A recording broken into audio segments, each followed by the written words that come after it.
City. Her lawyers say new evidence shows that Mariah's injuries, including a blow to the head, were caused by a fall down a steep staircase. And many lawmakers and celebrities have rallied to Lucio's cause. Prosecutors maintain that the girl was the victim of child abuse. Various legal appeals and clemency bids have been filed on the mother's behalf. Salchi and Grasso, Fox News. Police saying 5 teenagers were shot outside a diner in downtown Atlanta late Saturday night. Atlanta Police Deputy Chief Timothy Peake giving details regarding the shooting at a press conference. They were able to locate 3 individuals that were shot. Subsequent investigation from that point, they were able to determine that some type of altercation took place. Shots rang out.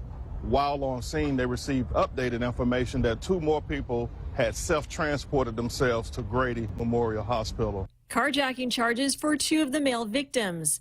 Police alleging they stole the vehicle they used to get to the hospital. This weekend's box office has a new number 1. DreamWorks' The Bad Guys earned $24 million in its first weekend. At number 2, Sonic the Hedgehog 2. The Paramount Pictures cartoon earning $15 million at the domestic box office in week 2. At number 3, the Harry Potter spin-off Fantastic Beasts: The Secrets of Dumbledore. But ticket sales fell almost 70% from last week. Ron Schuster, Fox News. I'm Laura Cantor, and this is Fox News.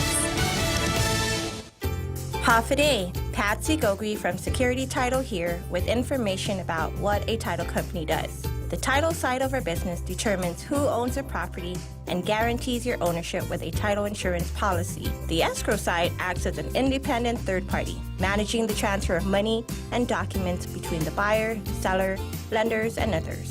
Security Title has the management of real estate closings down to a science. Give us a call. We are here to help. Are you looking for a new place to hang out with your friends? Let's go along the sidelines at Sidelines Bar and Grill. Located at 154 Iriarty Road, Unit 4 and 5 in Tamuning behind Royal Bigs. Sidelines, a hidden gem with nothing but great things to offer. Great atmosphere, great food, top shelf drinks, and a great team. What are we waiting for? Let the fun begin at Sidelines Bar and Grill. Open daily from 3 p.m. to 2 a.m. See you there. The Federal Reserve is starting to increase interest rates to fight inflation, but they're still so low, making it the perfect time to refinance your home, to lower your rate, and perhaps take advantage of its increased value to put some cash in your pocket during these uncertain times. Cash that you can have the freedom to access when you want, where you want, with your Bank Pacific Visa debit card. Lower your rate with cash in your pocket. Access your cash when you want, where you want, with your Visa debit card. Brothers put branches, we place roots, and we're rooting for you. Equal housing lender, credit conditions apply. Welcome to Tall Tales with Bob Klitzkie, the only show on talk radio where common sense is a lot more common. Phone lines are now open at 888-TALK. That's 888-8255. And now, The Point proudly brings you Tall Tales with Senator Bob Klitzkie.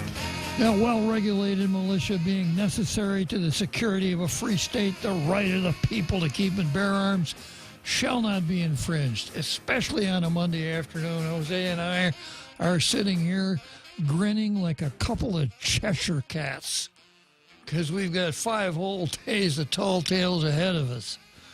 Okay, let's start out with Zemi and Cotton. Boy, we got a lot of Zemi and Cottony today, I'll tell you that.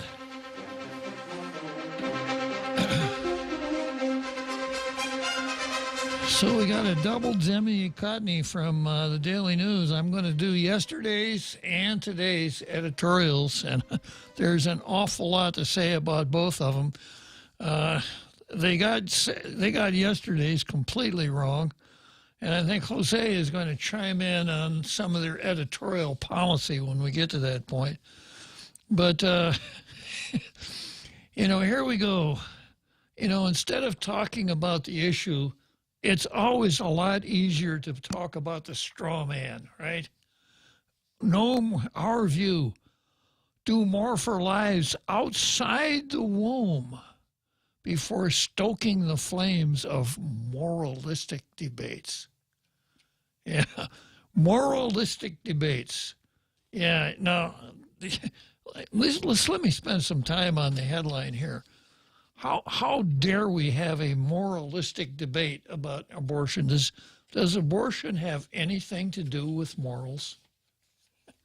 You know, and to me, it is so easily stated. And it's stated in one answer. The answer is never. And one question. And the question is this: when is it okay to take the life of a helpless, innocent human? And the answer is always the same. It's never okay. Am I being moralistic? You better Hong Kong believe it. You better believe I'm being moralistic. Taking the life of an innocent person, a helpless innocent person, I don't think can ever be justified. You don't even need to look to religion for that. Just look at the fact that you are a human, that you are hardwired to think that way. You don't just go around killing people because you like to kill them. If you do, then the moral judgment of society will come down on you very, very hard. But we changed the rules here at the end of the 20th century, and we don't do that anymore. We not only tolerate the taking of helpless, innocent human lives, we encourage it. And our newspaper today is encouraging it. You could, and this is what the headline tells you. I'm going to use a little legal language here. The language I'm going to use is condition precedent.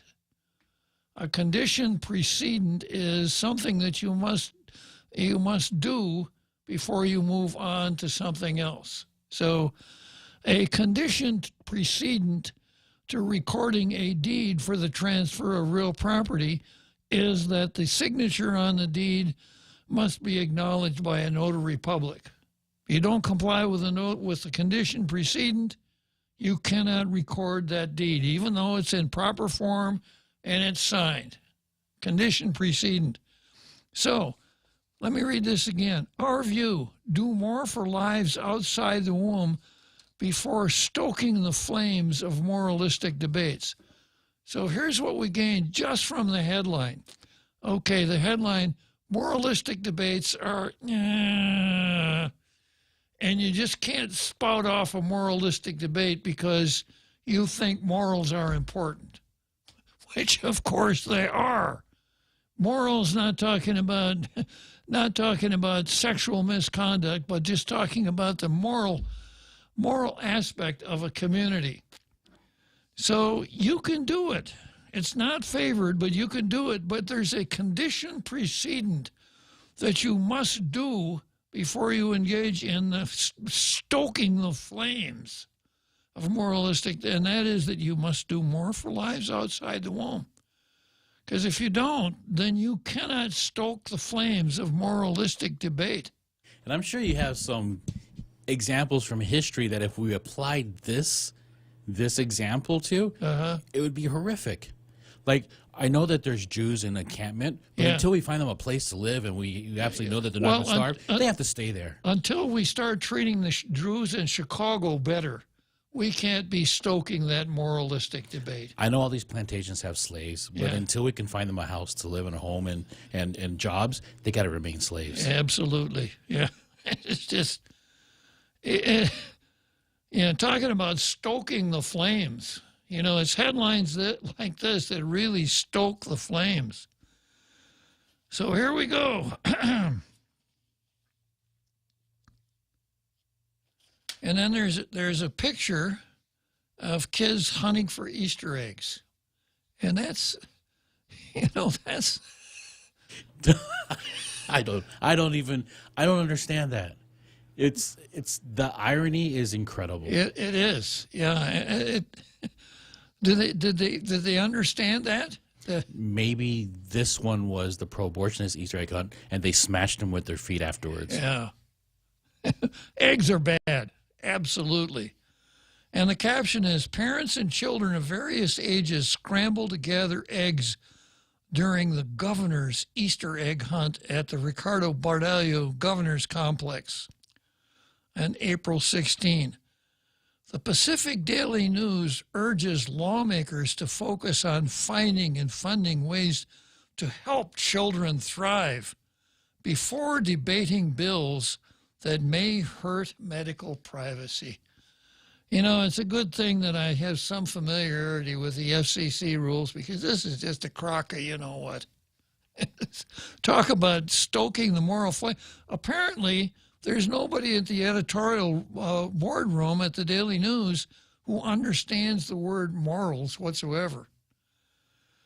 A bipartisan coalition of senators introduced the Guam Heartbeat Act of 2020, contentious litigation that has once again stoked the flames of moralistic debates between ideologies of those who strongly believe in a woman's right to make decisions for herself and those who faithfully believe in the wife, no matter what the consequences mother or child will endure. God, it's amazing. You know, if you turn this in, if I were still teaching freshman comp at the university, which I did at one time, I wouldn't go any farther than this. You got your F already for loading up a paragraph like that. Let me read it again. A bipartisan coalition of senators introduced the Guam Heartbeat Act of 2022, contentious litigation. How do you know it's contentious litigation? Is litigation contentious? Or do the debates concerning the litigation become contentious? Contentious litigation that once again stoked the flames of moralistic debates between the ideologies of those who strongly believe in a woman's right to make decisions for herself, the right answer, and those who faithfully believe in life, no matter the consequences mother or child will endure. Bad answer. If this was a baked potato, I would have got it loaded. This has everything. Really. And it's heavy. It is. It really is. Yeah, so I kind of maybe we could get these people to comment, to copy the post and not do any, if this is an example, you know.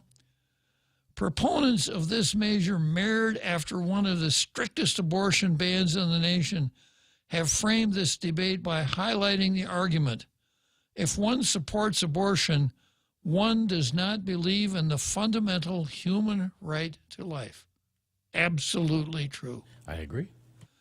Many of the women who have spoken out against Bill 291 are proud mothers and grandmothers who, by nature of their very motherhood, physically, emotionally, and financially support life. But they are also steadfast in their support of a woman's right to determine what happens to her body. That's not the opposite of what they said. The opposite of what they said should have been, but also support the killing of a baby in the womb. Exactly. Not support of what happens to a woman's body. False equivalence. Exactly. Opponents of this measure hold fast to their convictions that a mother's right to decide what is best for herself is a choice that she and she alone must be able to make in private, free of the opinions and judgments of strangers. One of those is probably Vanessa Williams, who was quoted as saying, "It is impossible to separate our choice of whether and when to have children from every other choice in our lives, because it might be inconvenient." Why don't you mention that in your editorial there, folks? Both sides of the moral argument are entitled to their opinions and beliefs. However, if protecting life is the true intent of Bill 291, then the legislators fueling this unnecessary election year debate. Wow. That's been debunked time and time again. Really. Should instead focus their attention on finding ways to support the 550 children living and breathing outside the womb. These are the lucky ones. Now, of course, you get this far, and you have to come to this conclusion. What the Daily News is saying is that it's better to kill a child in the womb than to let him be born unless he's born into the circumstances that the Daily News approves of, right? Why don't we just apply this to, let's say, a 3-month-old? Yeah. Because we can tell what their circumstances are going to be, and if they don't look that great, if they're bleak, we should be able to terminate their lives. Public health should do home visits, right? With a checklist. Yeah, with a checklist for every 3-month-old. And if the parent or parents don't pass, that's it. Or is it costing their family too much money? Exactly. Or costing the island too much money, perhaps. Yeah. If protecting the life is the true intent of Bill 291, this is what we call a cheap shot. Then the legislatures fueling this unnecessary election year debate should instead focus their attention on finding ways to support the 550 children living and breathing outside the womb who are navigating Guam's foster care system alone without the love and care from parents. Yeah. Or the children who suffer from neglect and abuse who are left to suffer alone because our current system is so underfunded and under-resourced that these children remain under the radar. Now, there's an implicit sentence right after that. And the implicit sentence is not said out there, but this is what's implied. Better to kill those kids in the womb. Better to kill them in the womb. If protecting a child's life is so important, where is the call to action and the funding that proves this to be true for those children who are alive, breathing, and praying for deliverance from these horrific situations? Where are the marches, rallies, and protests for these living children? The problems Guam's children face every day are exponential, and the proof is in the daily reports of arrests of parents on drugs who neglect their toddlers, or of adults sexually abusing children known to them. It's better not to have children at all. So how about this then, Daily News? If you're so concerned with these kids that are not properly supported, why don't we go back to Buck versus Bell? Involuntary sterilization. Because obviously the more women that were sterilized, the fewer children there would be. And we wouldn't have to worry about killing them in the womb. Exactly. Or abusing them or killing them outside of the womb. Exactly. If lawmakers truly believe in protecting life at such a public legislative level, then step out of a pregnant woman's private doctor's office, walk back into your taxpayer-funded offices, and introduce policies and pass laws that will help struggling families raise stronger children. Focus on providing the resources needed for children who find themselves at the hands of parents not ready to be parents to find rescue. Yeah. Amazing. Again, this op-ed started out as saying something about the heartbeat bill, then said nothing about the heartbeat bill. I don't understand why they keep wasting all that space to talk about everything but the heartbeat bill. Yeah, because we haven't got to that part of the agenda, but I'm sure by now everybody knows what we mean when we say systemic racism. So the Daily News wrote about red rice. They don't care what color the rice is. As far as they're concerned, it's red. So this was supposed to be a Sunday forum, and they ran 2 letters. One of them was a long letter from Carlota Leon Guerrero that ran in the Post 3 days or 4 days ago. So they must have hung on to it so they could run it on their Sunday forum. Now, I just have a nasty suspicion that this letter, that this opinion, this editorial was written long before Sunday. And I have I've explained the way the Daily News used to do the Sunday Forum back in the day. The editorial page editor was Dwayne George. And every Thursday, the Daily News would host a little lunch in the conference room at the Daily News.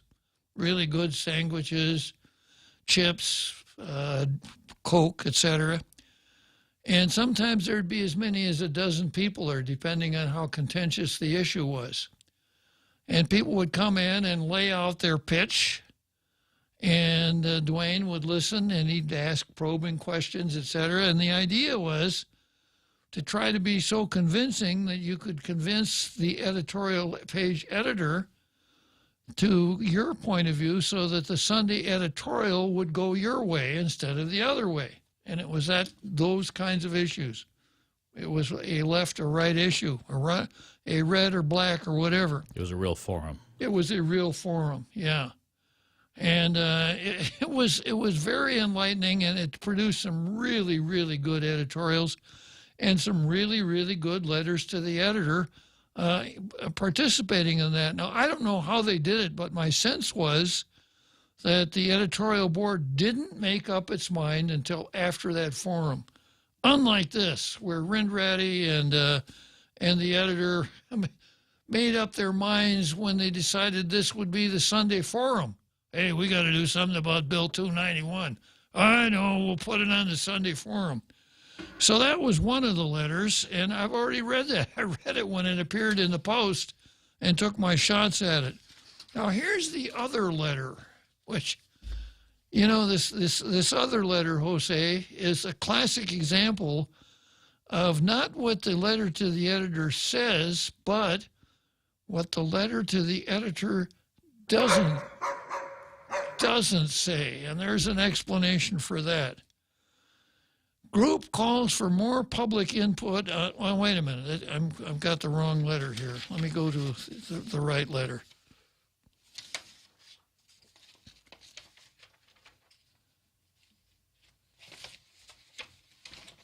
Don't tell me I didn't bring it along.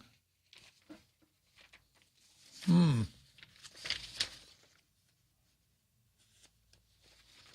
don't know how I did that.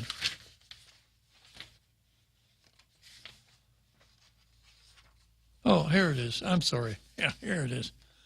Letter. I support Bill 291, the Guam Heartbeat Act of 2022. That sounds familiar. I support Bill 291. This is not a pro-life bill claiming to solve all social ills of our island. Rather, the Guam Heartbeat Act of 2022 is specifically an anti-abortion bill. It's an anti-abortion bill in that it demonstrates that a heartbeat, a definitive evidence of life, ought to be enough to protect an unborn human baby from the intentional termination of her life in the womb of her mother. Those in opposition to the Guam Heartbeat Act of 2022 insist that this bill is not about abortion. The arguments they use against 2291 do not address the crux of the main intent of the Heartbeat Act, to recognize the validity of a living, growing, developing human's right to life. The rhetoric against the Guam Heartbeat Act is intentionally distracting because an abortion's sole purpose is to take the life of an innocent, helpless, unborn human. The truth of the act of abortion is indeed horrific and disturbing to a great majority of any society, if not all. Guam Heartbeat Act recognizes that a human being possesses evidence of her life through the detection of her heartbeat, and her life is valid and thus to be protected from an intentional termination of her life through abortion. Our civilized society seeks to protect our most vulnerable humans in our community. What more than the innocent, vulnerable, unborn baby human? Oh, that is a letter submitted by none other than our own Jose Martinez. Good letter, Jose. But I think you had a point that you wanted to make about this editorial running of this letter. Yeah, it's very interesting because we've had these conversations before about what the intent of the Heartbeat Act is about, and why do all these letters from the opponents keep talking about everything else except abortion. So I decided to write this letter to focus on what the bill is about, and there's a part of my letter that the PDN omitted, and they didn't tell me why they omitted it, but it is starkly a demonstration of where their stance is, and they also demonstrated that they don't even want to talk about abortion. So after I had wrote, the truth of the act of abortion is indeed horrific and disturbing to a great majority of any society, if not all, this is the rest of the paragraph. It is a process that utilizes a number of destructive methods, such as the dismemberment of the limbs of the unborn baby and then removing it from the womb piece by piece, or chemically starving the baby to death with an ingested pill, then inducing the uterus lining to shed, simulating a menstrual cycle to expunge the baby's lifeless corpse, or burning the baby with a concentrated saline solution until it dies, then extracting it from the womb, sometimes dismembered piece by piece if the baby is too large to pass.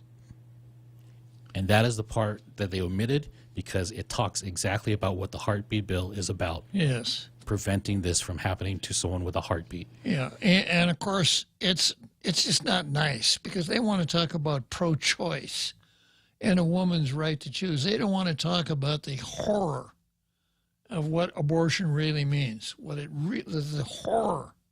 And we've been seeing statistics how even the younger generations are starting to become more anti-abortion because of 3D imaging of ultrasounds. Or there is a video where somebody actually did an ultrasound of an abortion as a clinical video and turned the doctor into an anti-abortionist because of how horrific it was when he actually viewed what he was doing on the screen. Yeah, that's Amy Johnson. Yeah. The silent scream. Yeah.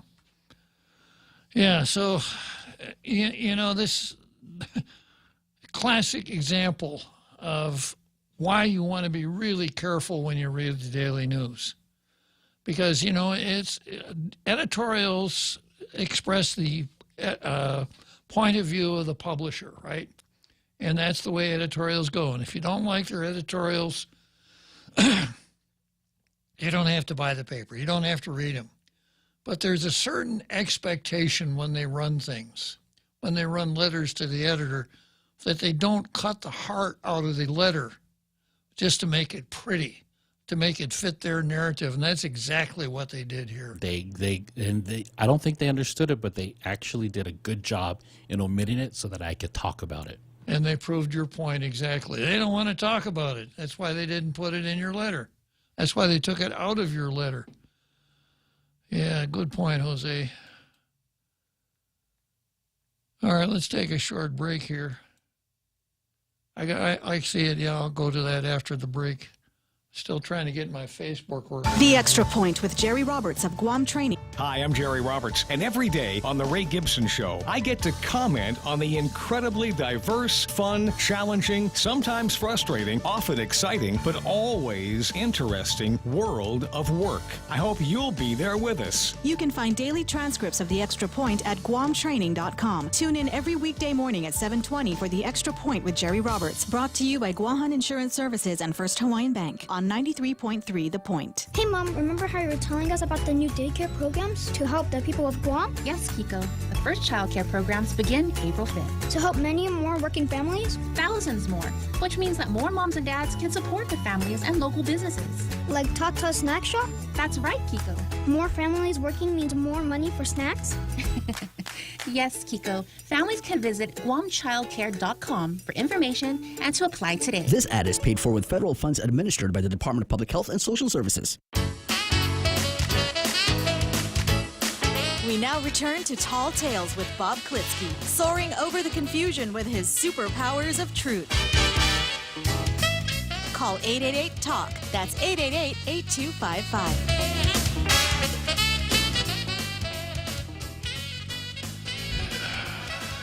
So we really got two issues here.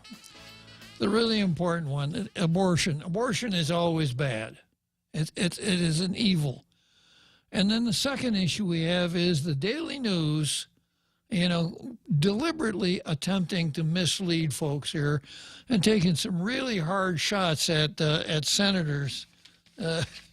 Stuff like this.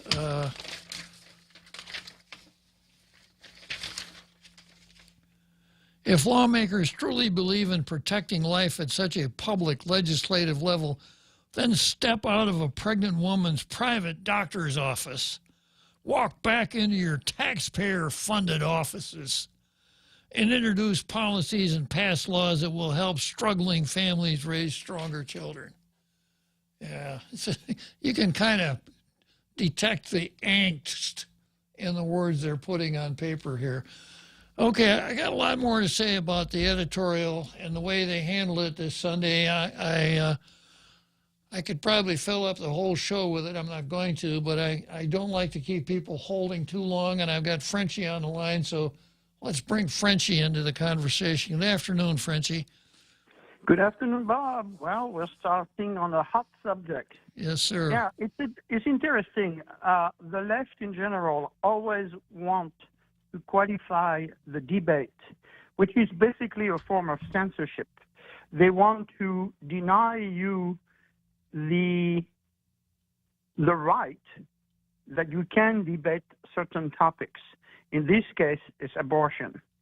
And they're coming up with the same old canard that are being employed by the left because they know they cannot win this debate on the morality level because there is nothing, like you keep on pointing out, to justify the murder of a child.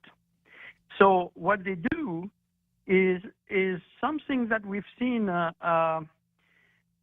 you and I have seen when we were fighting that sect that had infected the archdiocese.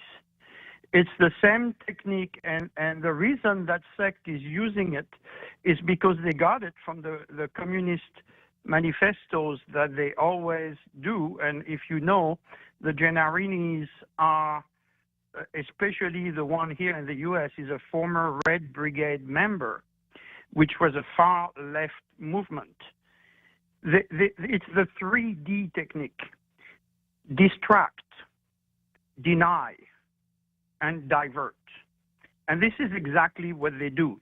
They distract you with another story. Here is, we need to take care of the children that are already alive before we start talking about moral, about children that are not alive yet, which they fail to prove that they are not alive.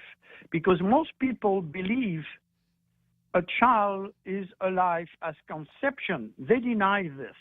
They deny this. They say it's just a cluster of cells. It does not have cognitive qualities. Well, if you have those things, you and I are a cluster of cells. Does that mean that we do not have the right to live?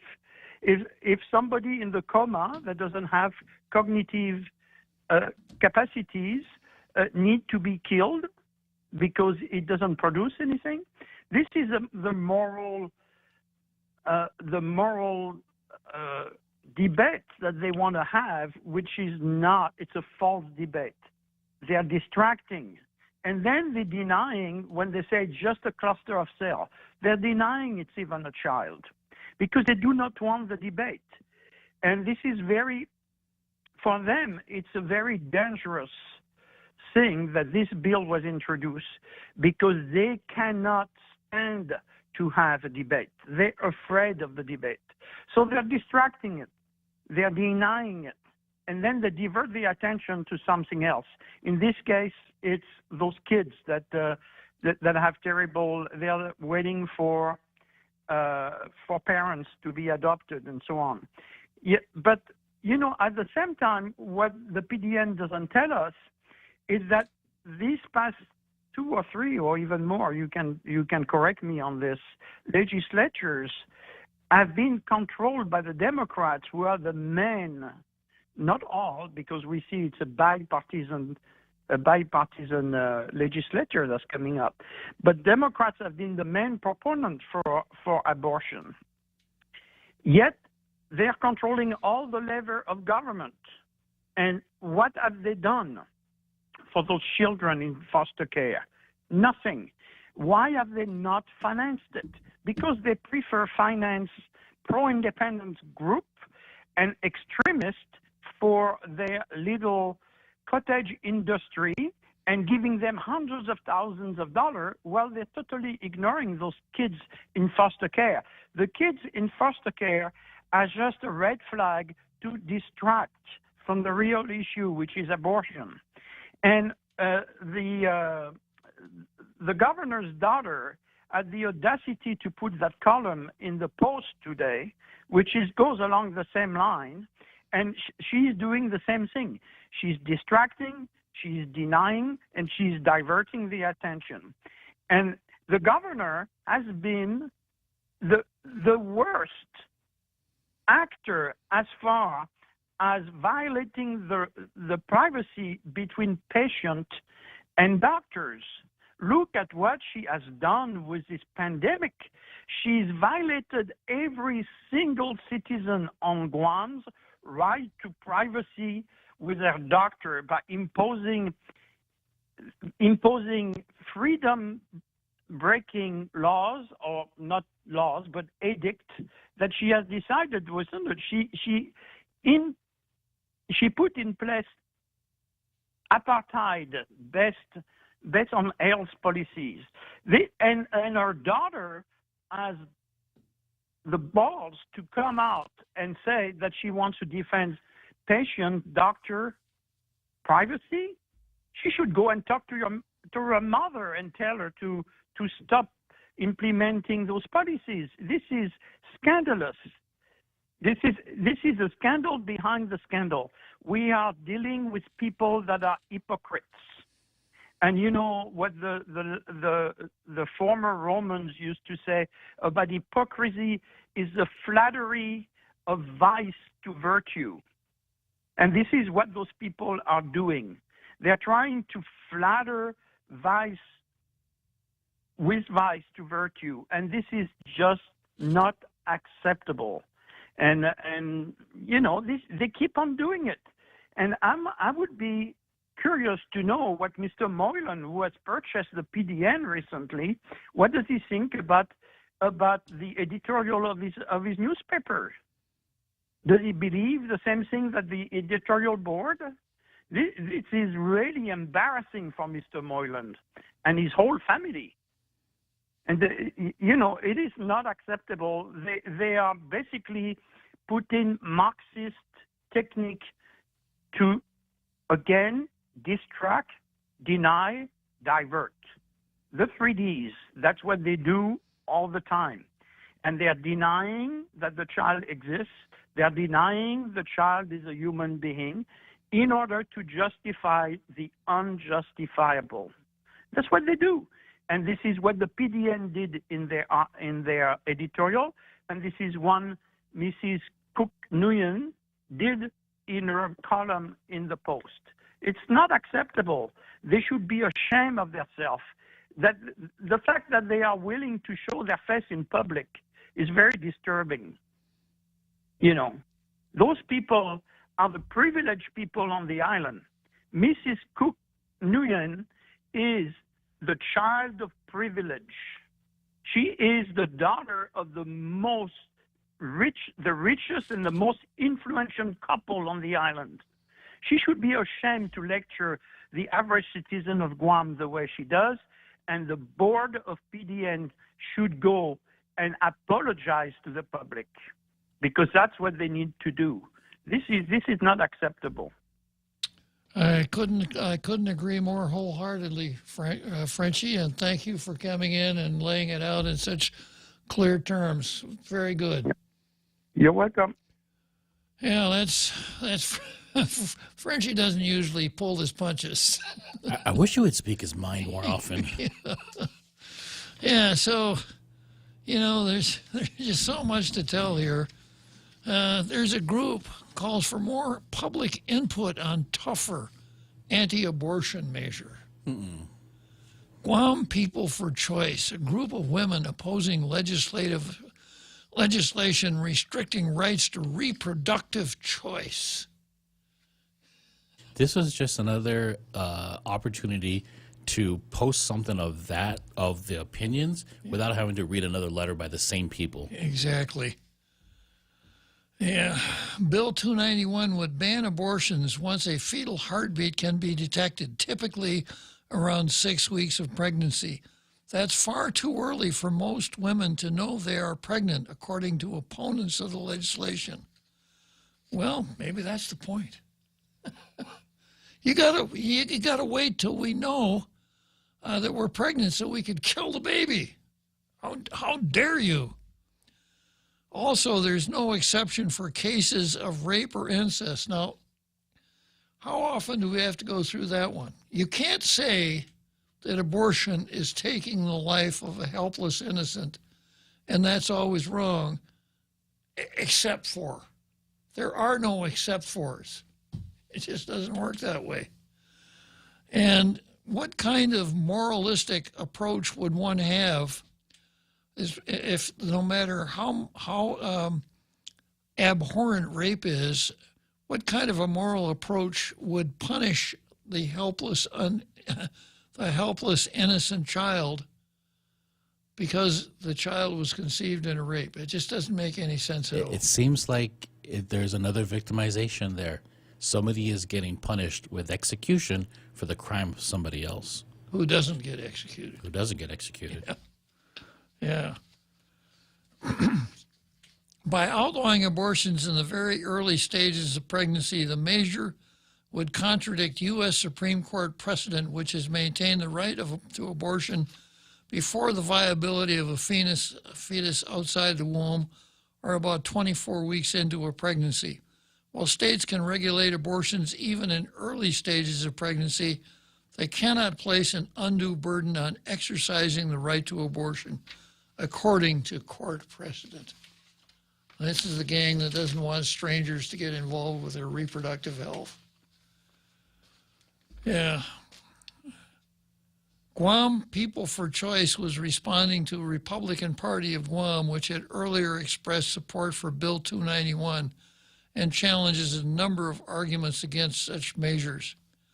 Another claim is that these types of measures only come up during, wait a minute, I skipped to the next letter here. Yeah.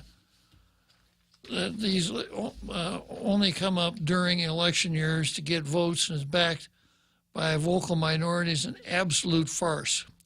Put simply, this bipartisan measure and others like it are introduced because they're the right thing to do, and there's no right time to introduce them, the Republican Party stated. The right time to introduce this would have been in 1973. Guam People for Choice stated that politicians and officials supporting 291 are not telling the whole truth behind the measure. They ignored the most controversial part of the bill, such as creating a $10,000 bounties for doctors or anyone they think has aided or abetted an abortion.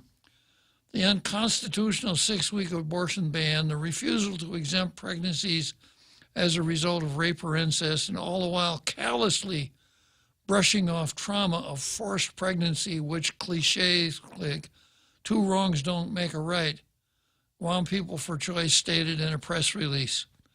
The Guam Heartbeat Act was introduced by Democrat Senators Talina Nelson, co-sponsored by Chris Duenas, Tony Atta, Frank Blas, and Democrat Amanda Shelton. Let's give them a big hand.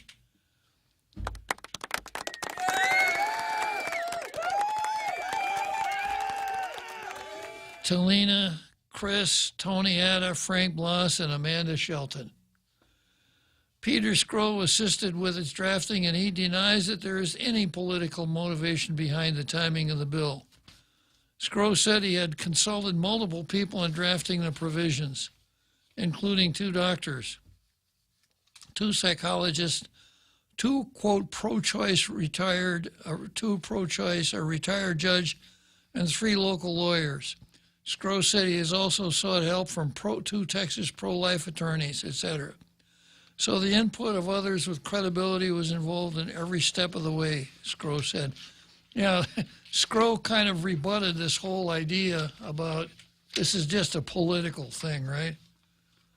And then we have the letter from Mariana Cook, better known as Mariana Leon Guerrero, the governor Lourdes Leon Guerrero Cook's daughter. And here it goes.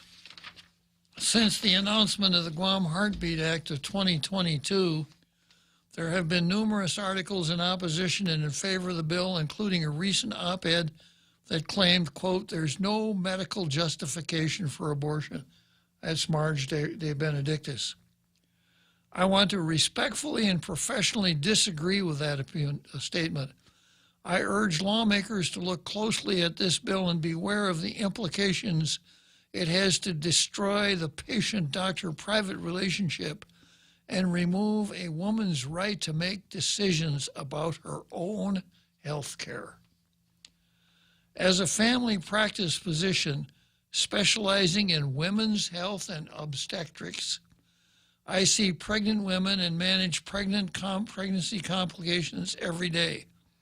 The fact is there are situations in pregnancy where abortion is medically indicated option to protect the life of the mother. For example, if a pregnancy implants outside the uterus, known as an ectopic pregnancy, the growing fetus can cause the fallopian tube to burst, which is a life-threatening situation for the mother. We often do not identify where pregnancy is located until it's far enough along to see a heartbeat.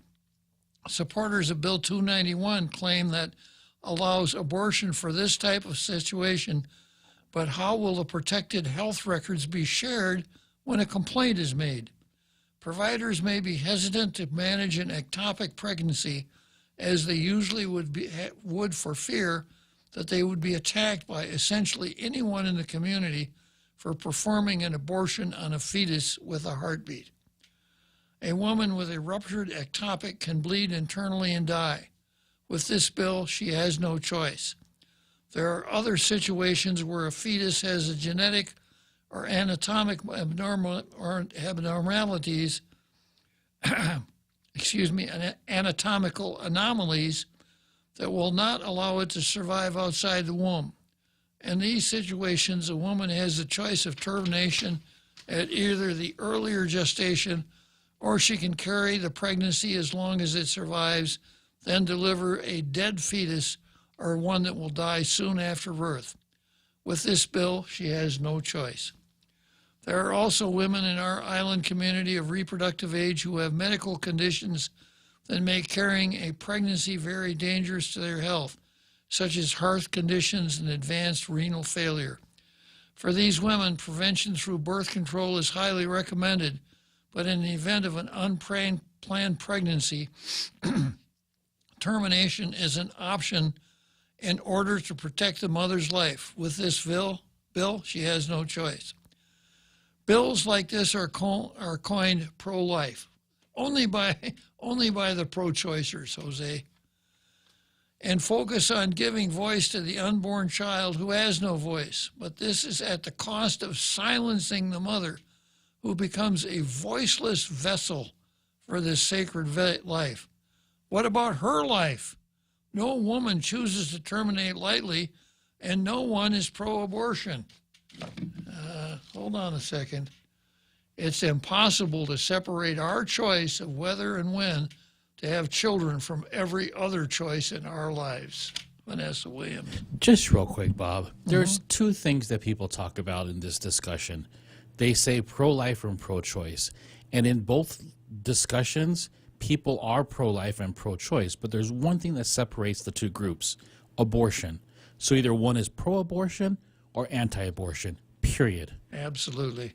And that's why I discourage the use of any other terms on the show, because it's dishonest.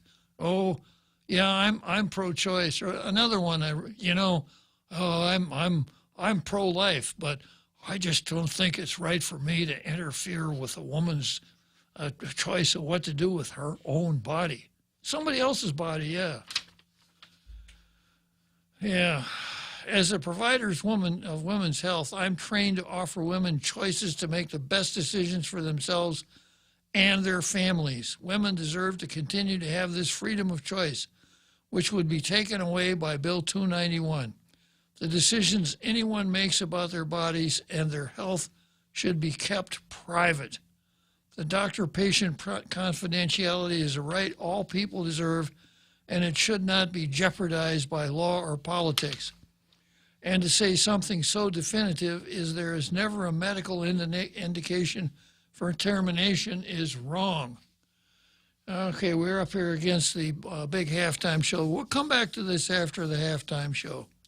Come try Guam's original Chamorro restaurant with Pica's Best 5 years running. Mezcla Chamorro Fusion Bistro. Experience Chef Peter's candied salmon over scallion coconut rice, octopus to naktat, Chamorro platter, and their award-winning gourmet hamburgers. Or if you're looking for something healthy, try their keto-friendly menu. Come and enjoy Mezcla's half-a-day service at their Hagåtña and Grand Plaza Tumon location. Call their Hagåtña location at 479-2652 for reservations. Listen to The Point anytime, anywhere on Odyssey. Odyssey is your new audio home for all the music, news, sports, and podcasts that matter to you. Find your favorite stations like The Point and discover more. Music stations, local and trusted news sources, sports talk and team coverage, plus today's biggest podcasts. Find it all on the Odyssey app. AUDACY.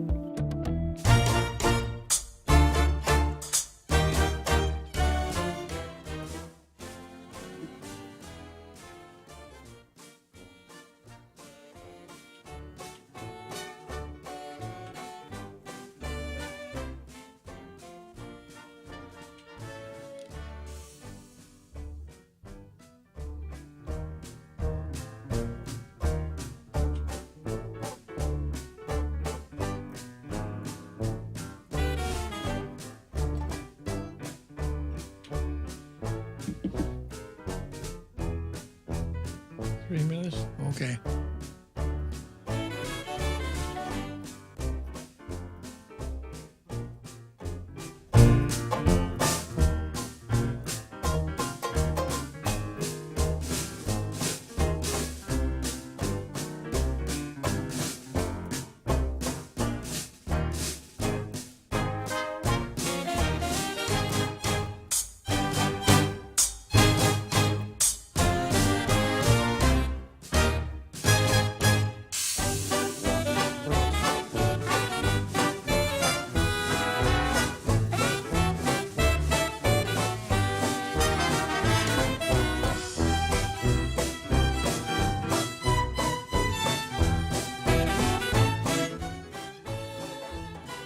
Okay, I was a little premature there on the halftime show.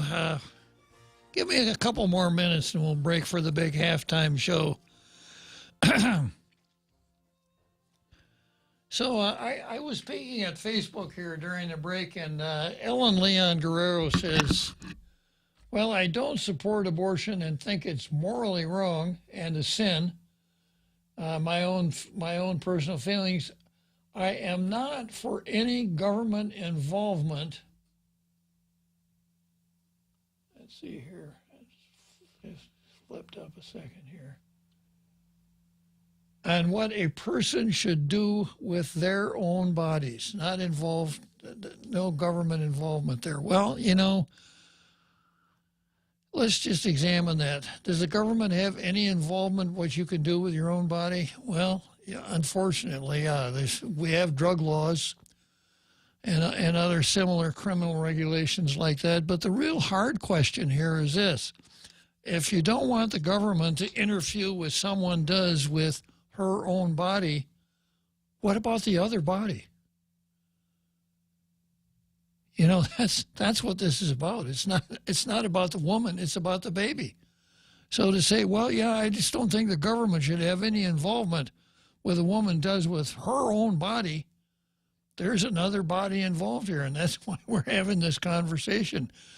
And obviously the government got involved in 1973, and through a really close reading of the United States Constitution, found that women have an absolute right to abort a baby living inside of them before that baby has been there for 24 weeks.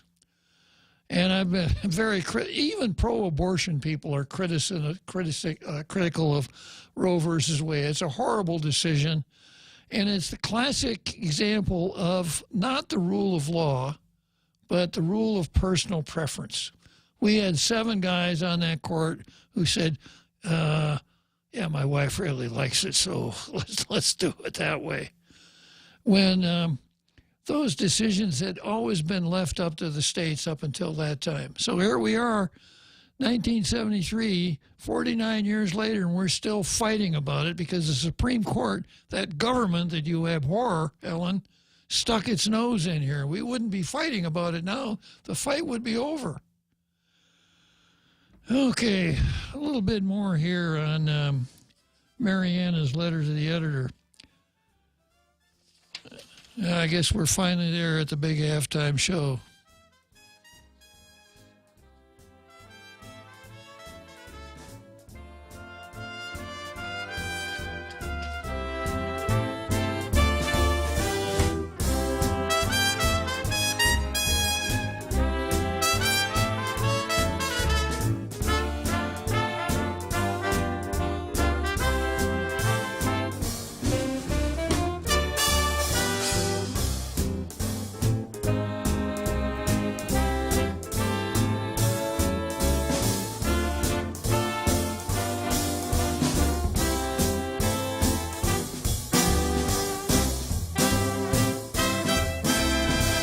Point is KUSG, Hagåtña, Guam, 93.3 FM and 104.3 HD3.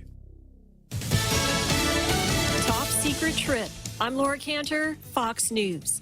A U.S. contingent, including Secretary of State Blinken and Defense Secretary Austin, meeting with Ukraine's President Zelensky and other top leadership. It's the highest level visit by senior U.S. officials since Russia sent more than 120,000 troops into Ukraine on February 24th.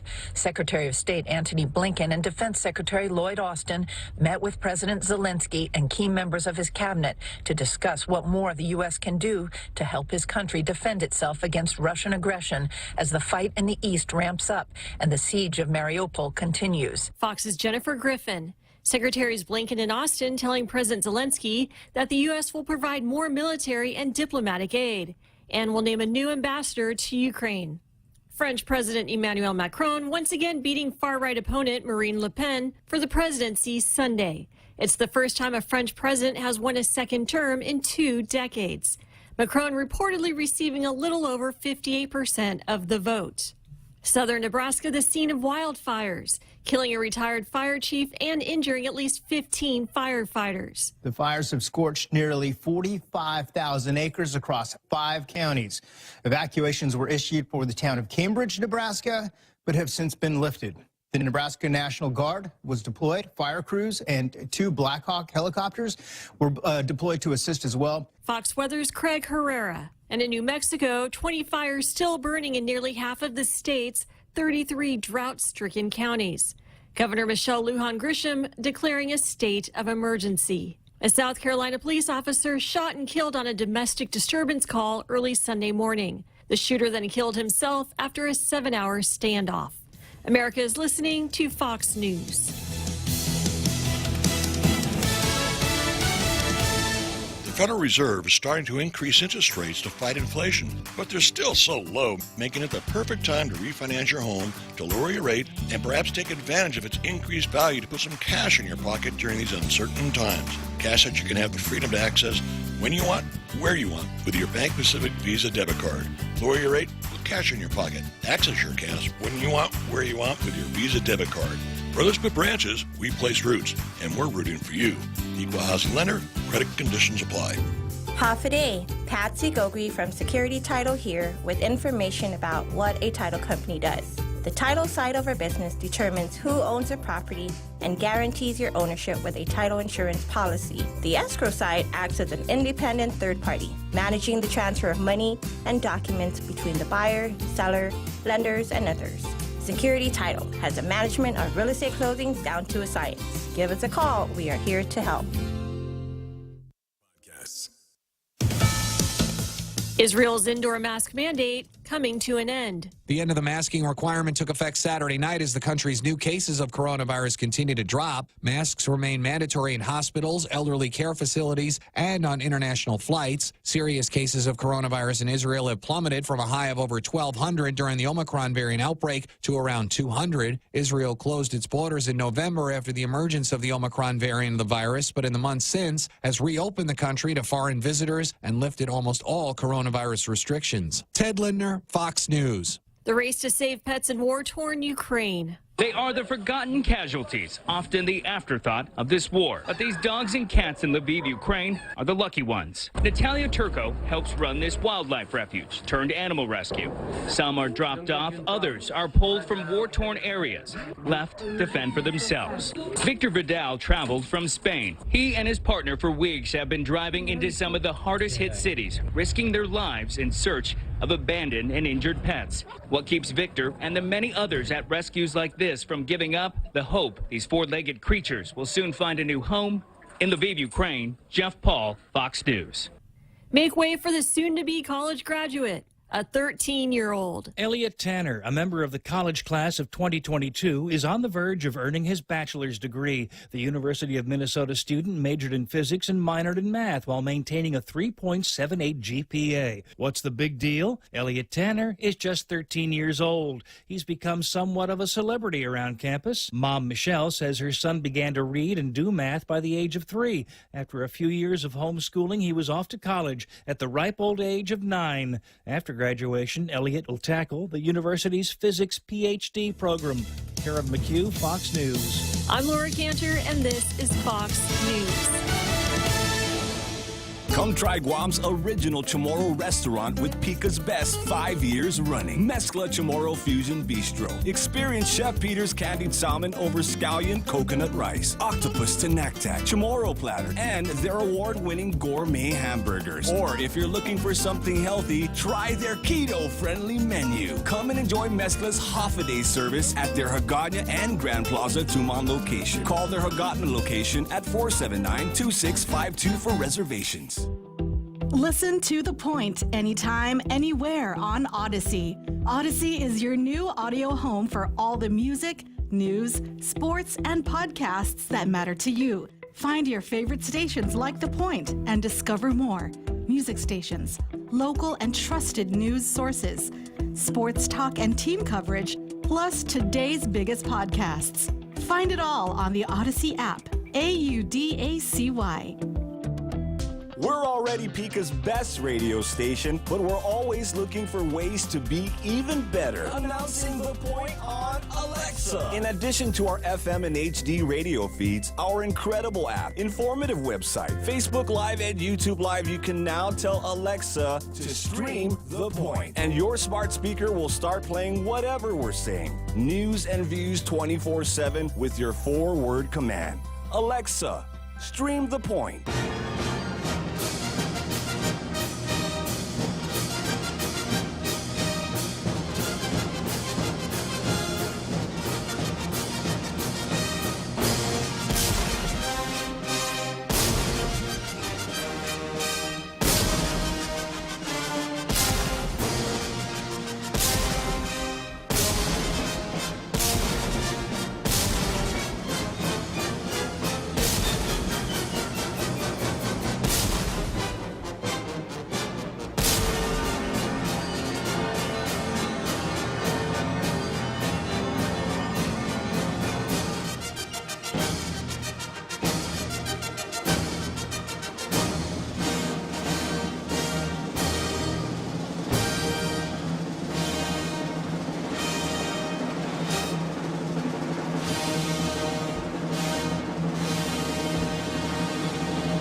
So here we are, second half of Tall Tales. We're still talking about the editorial that the Daily News ran on Sunday, the pro-abortion, extremely pro-abortion, anti-journalism editorial that the Daily News ran. And I just finished reading an article or a letter to the editor by Mariana Cook-Huynh, whose mother is the governor. Mariana Leon Guerrero's mother is the governor. And she said, well, you know, your bill, the bill overlooks some important things like ectopic pregnancies, etc. Well, she picked a fight with Dr. Tom Shea. Bad mistake. Here's what Tom says. As a board-certified OBGYN with 29 years of practice experience in the field, let me provide some education on this subject. Parenthesis, kid. No! My comment is meant as an educational comment and to clarify a few points.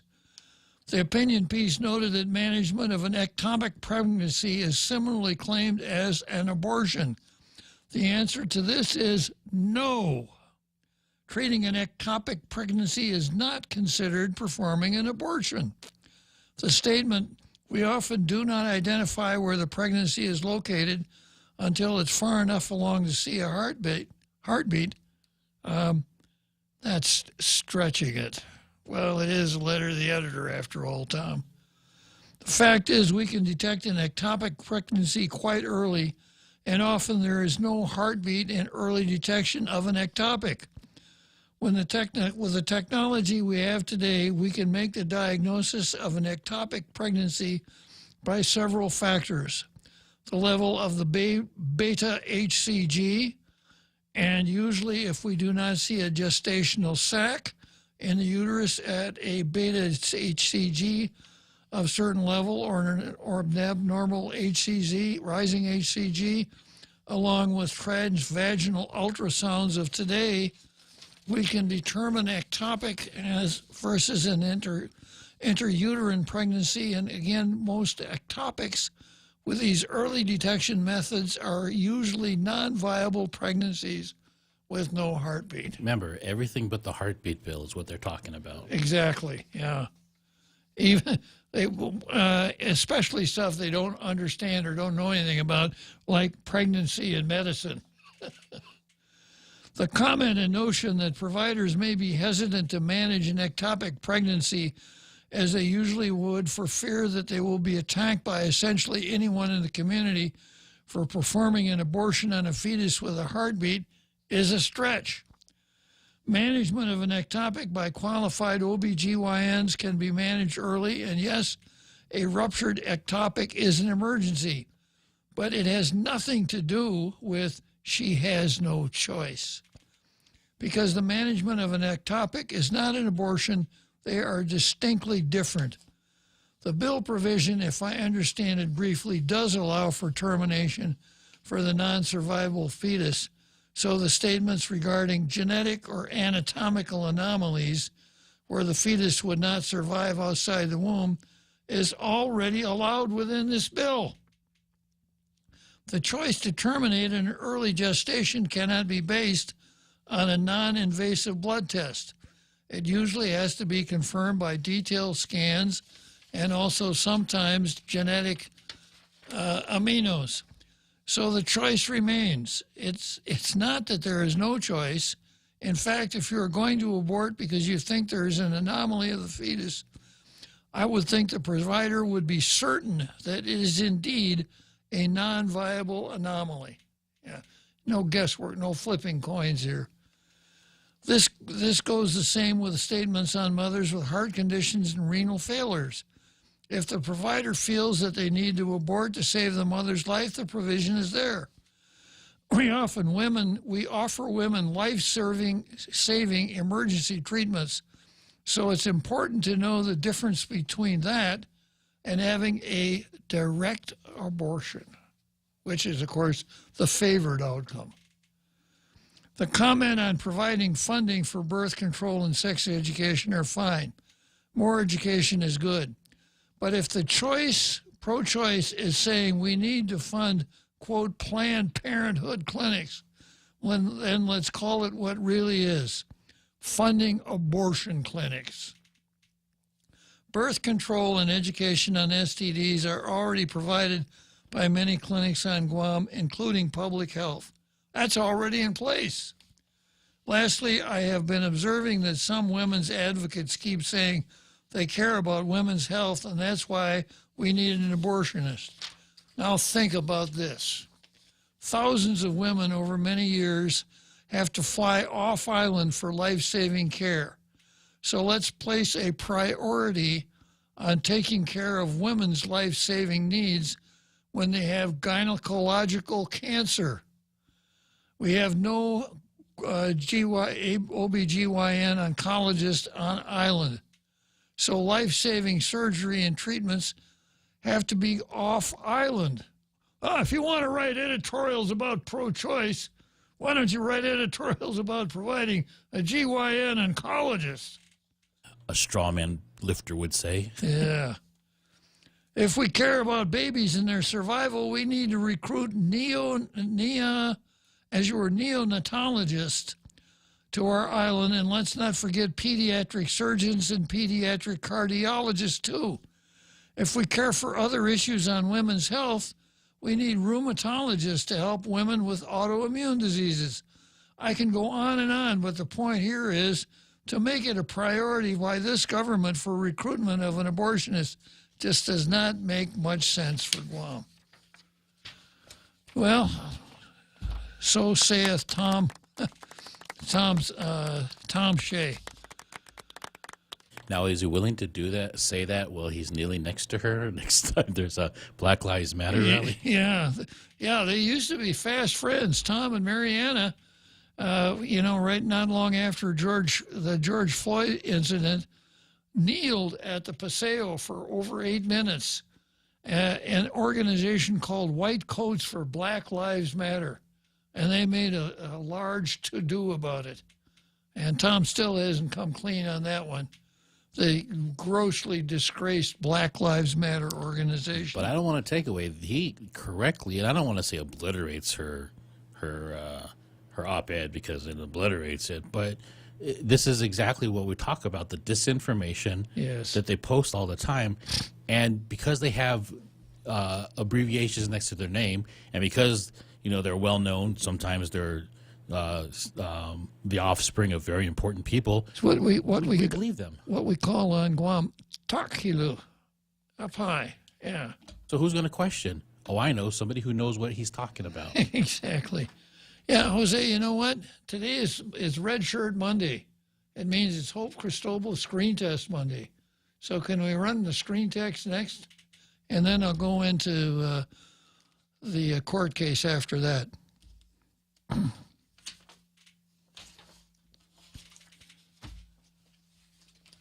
You're nothing but a white colonizer. That's who you are.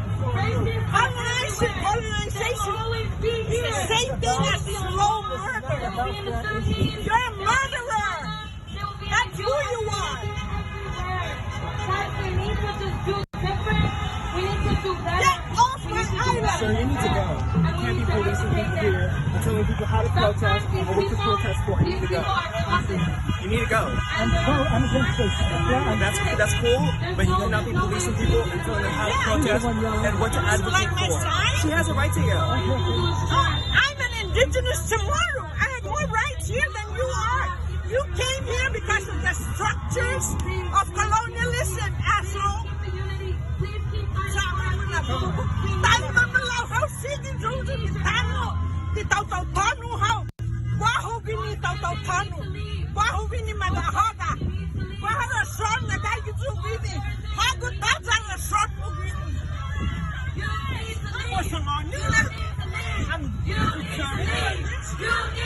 You need to leave. You need to go.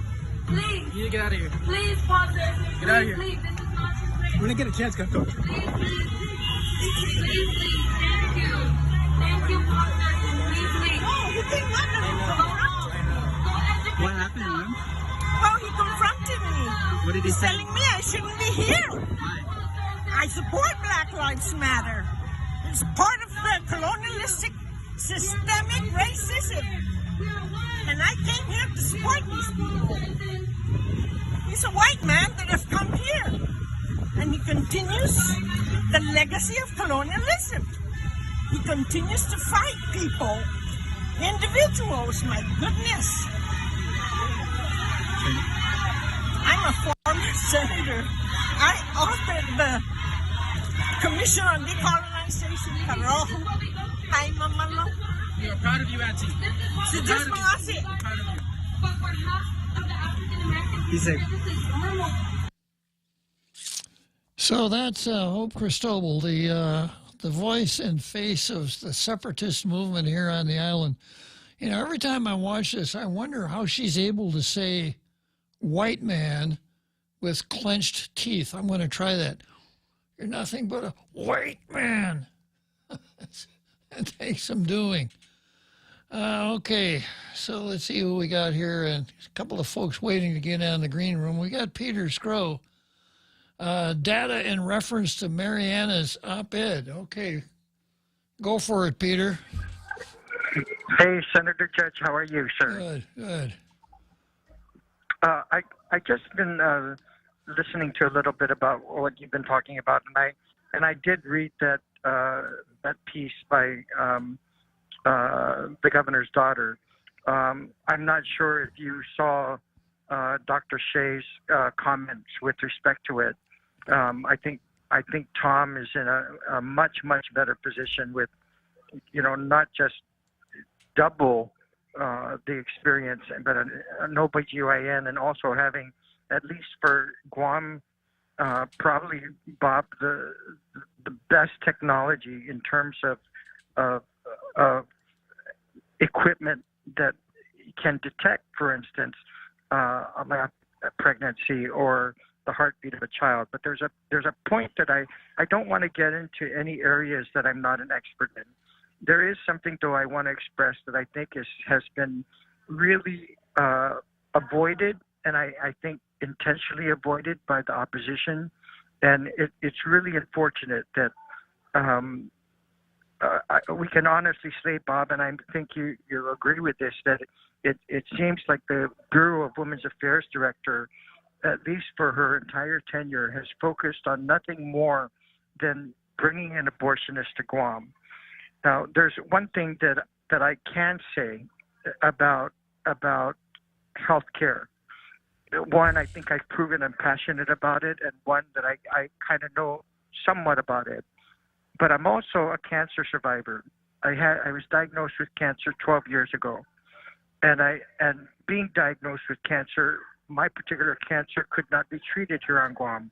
I had to go off island. I had to pay that extra expense to fly with also some members of my family to a hospital in Seattle and to have the tumor surgically removed. And that's all I hear about from Jane Flores and trying to justify her positions is, abortionist. I love women. I'm helping women. But I also served on the University of Guam Board of Regents. And I also was a member of the board of the Guam Cancer Coalition Trust.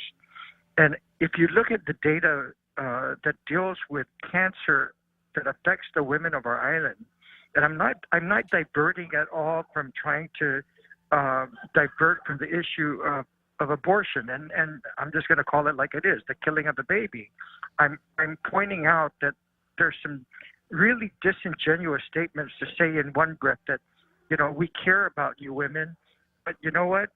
We forgot about the fact that there's 800 of you, approximately 800 of you, in just a 5-year period that have been diagnosed with breast cancer, uterus cancer, and cervical cancer. And we have absolutely no oncologist on Guam that specializes in these areas for women's health. So I can't help but, feel disappointed when so much work has gone into this, so much good faith work has gone into this Heartbeat Act. Not one lie has been said by any of us. And, the opposition has torn a lot of my work apart. They've torn a lot of hard work by other people apart. I don't mind, Bob, a good debate. Not at all. But I respectfully ask them to please be just honest. And I will be the first, Bob, to stand up and apologize if I prove to be wrong. If they prove anything that I've done in writing that piece of legislation is wrong, even their arguments on the constitutionality on it, they're basing it on 50 years on case authority of 50 years ago. They're not basing it at all on what recently happened which the whole United States and even internationally, the world is looking at what the United States Supreme Court has done in just over the last 2 years. So I'm living in today's era. I'm not living 50 years ago. I'm not living, when I read that piece, I was no doctor, but I called doctors. And I called Dr. Shea, who's a friend of mine. And, sure enough, that same thing that was written is based on 50-year-old science. It's just sad. And the reason why I'm calling in is, I want to put it simply, and I heard what you said, Bob, earlier, and I heard what Joe said as well. I too agree with both of you. I don't like using the word pro-life or pro-choice. I think that's a cop-out. I think when you use that, you hide behind, what your true beliefs are. And with respect to the work I've done in this bill, with respect to meeting with doctors, actually seeing what a sonogram looks like, because it would have been irresponsible for me, Bob, to write about these type of things, and I didn't consult with a doctor to know exactly how it worked or what actually constitutes a medical emergency. I was not going to make it up, and it's not a copycat. I didn't cut and paste it from just anywhere.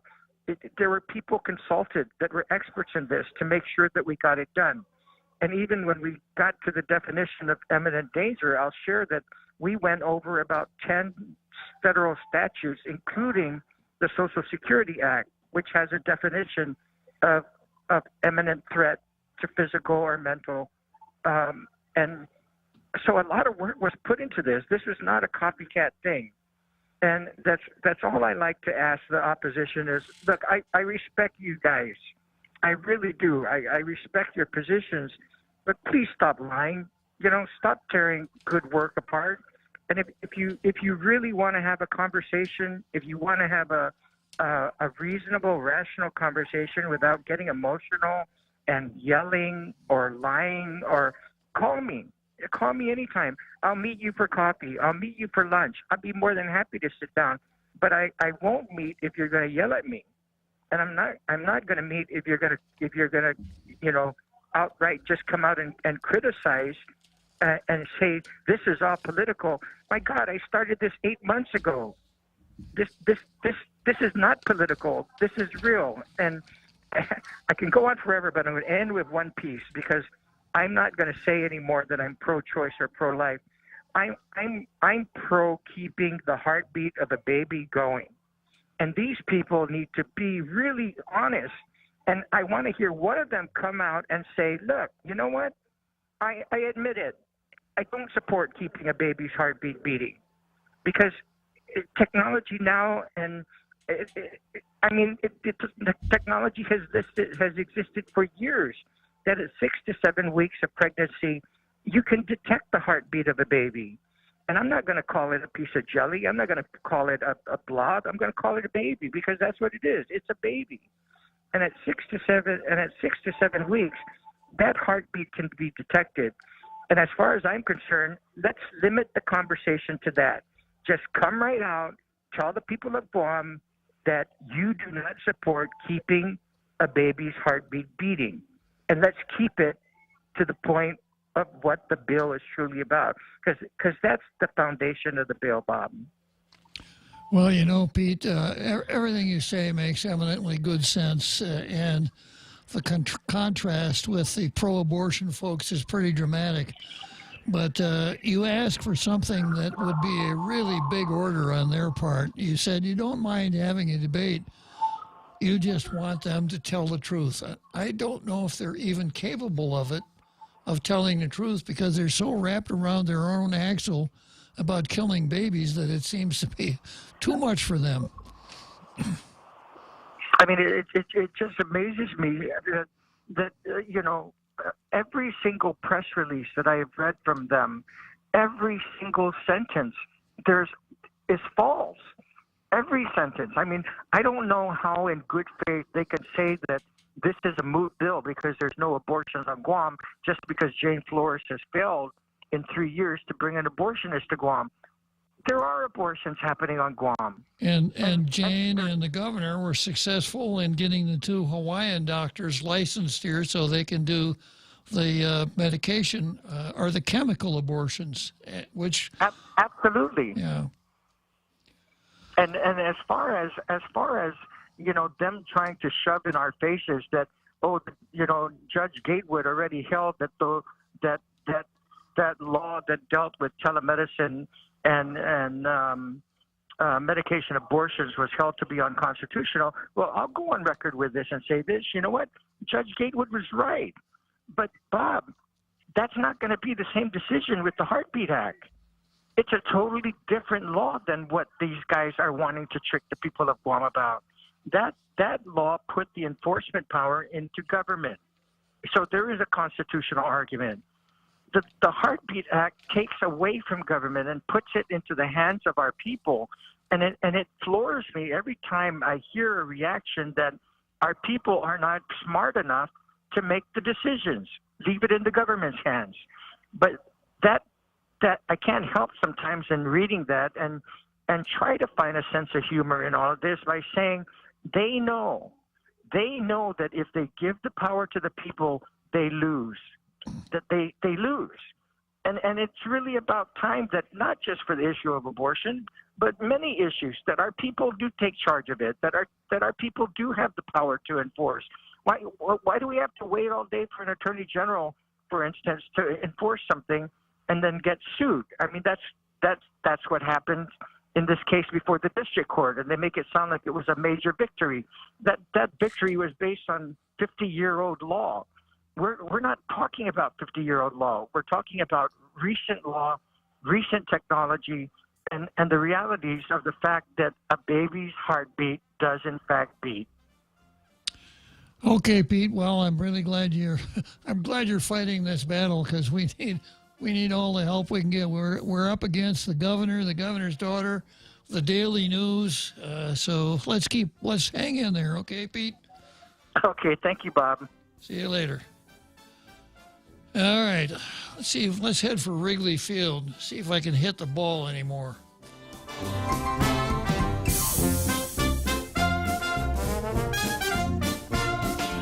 Are you looking for a new place to hang out with your friends? Let's go along the sidelines at Sidelines Bar and Grill. Located at 154 Iriarte Road, Unit 4 and 5 in Tamuning behind Royal Bigs. Sidelines, a hidden gem with nothing but great things to offer. Great atmosphere, great food, top shelf drinks, and a great team. What are we waiting for? Let the fun begin at Sidelines Bar and Grill. Open daily from 3 p.m. to 2 a.m. See you there. The Extra Point with Jerry Roberts of Guam Training. Hi, I'm Jerry Roberts, and every day on The Ray Gibson Show, I get to comment on the incredibly diverse, fun, challenging, sometimes frustrating, often exciting, but always interesting world of work. I hope you'll be there with us. You can find daily transcripts of The Extra Point at guamtraining.com. Tune in every weekday morning at 7:20 for The Extra Point with Jerry Roberts, brought to you by Guahan Insurance Services and First Hawaiian Bank on 93.3 The Point.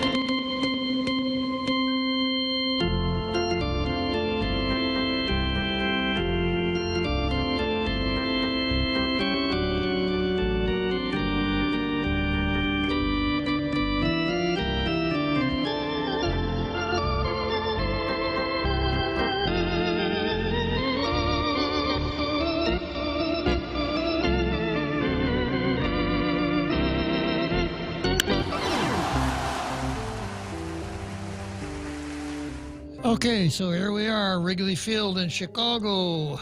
That means it's a 7th inning stretch. Means I got just 2 more innings to go to wrap up the game for Monday.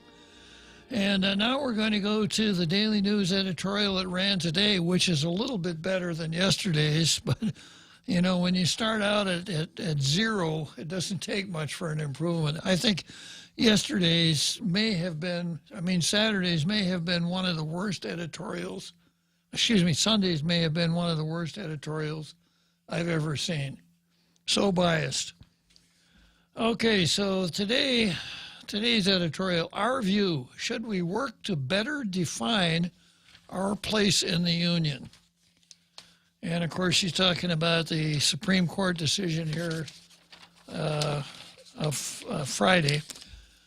And the editorial reads like this: foreign in a domestic sense. That's how a century's worth of American case law describes the insular territories, a term the United States Supreme Court coined to describe its political relationship with Guam, Puerto Rico, American Samoa, the U.S. Virgin Islands, and the Commonwealth of Northern Marianas.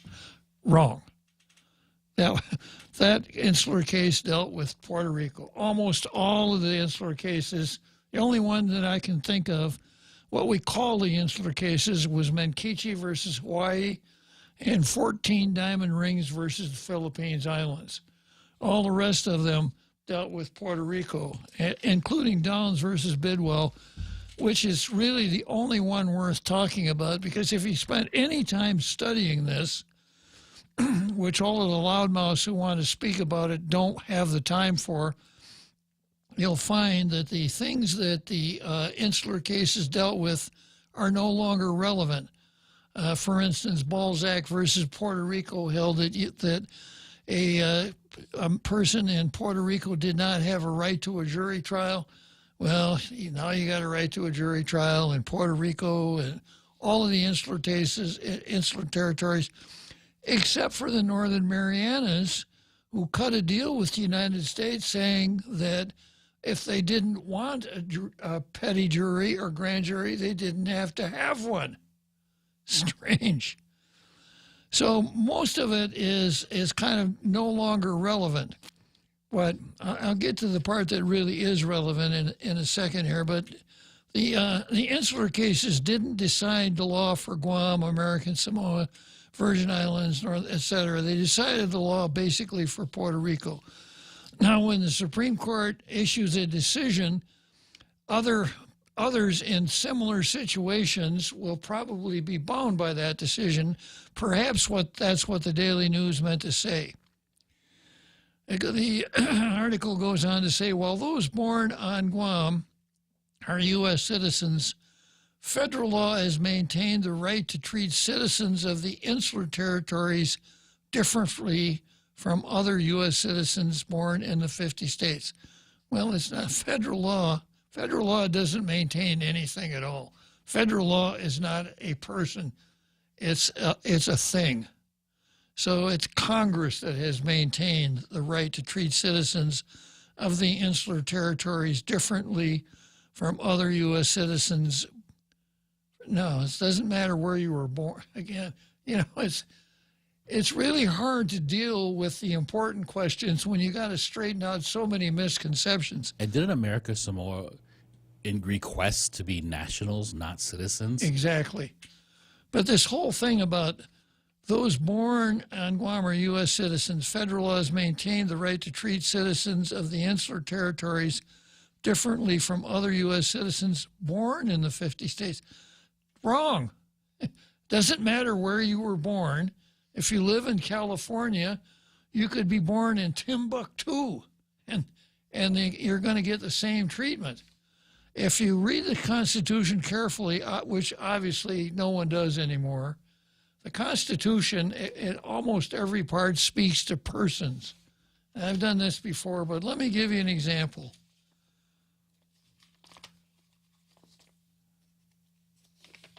We'll turn to the amendments. Congress shall make no law respecting an establishment of a religion, etc., on and on, or the right of the people to peaceably assemble. Doesn't say the right of citizens to peaceably assemble. A well-regulated militia being necessary to the security of a free state, the right of the people to keep and bear arms. Doesn't say the right of citizens to keep and bear arms. The Fourth Amendment, the right of the people to be secure in their persons, houses, papers, etc., shall not be violated. Fifth Amendment, no person shall be held to answer for a capital or otherwise infamous crime, etc., etc. Sixth Amendment, in all criminal prosecutions, the accused shall enjoy the right to a speedy and public trial, etc. It doesn't say accused citizens, it says accused. Seventh, Eighth Amendment. Let me get up here to the 10th Amendment. The powers not delegated to the United States by the Constitution nor prohibited by it to the states are reserved to the states respectively or to the people. And then we get into the Civil War amendments. Neither slavery nor involuntary servitude except for punishment of a crime whereof the party shall have been duly convicted shall exist in the United States or any place under their jurisdiction.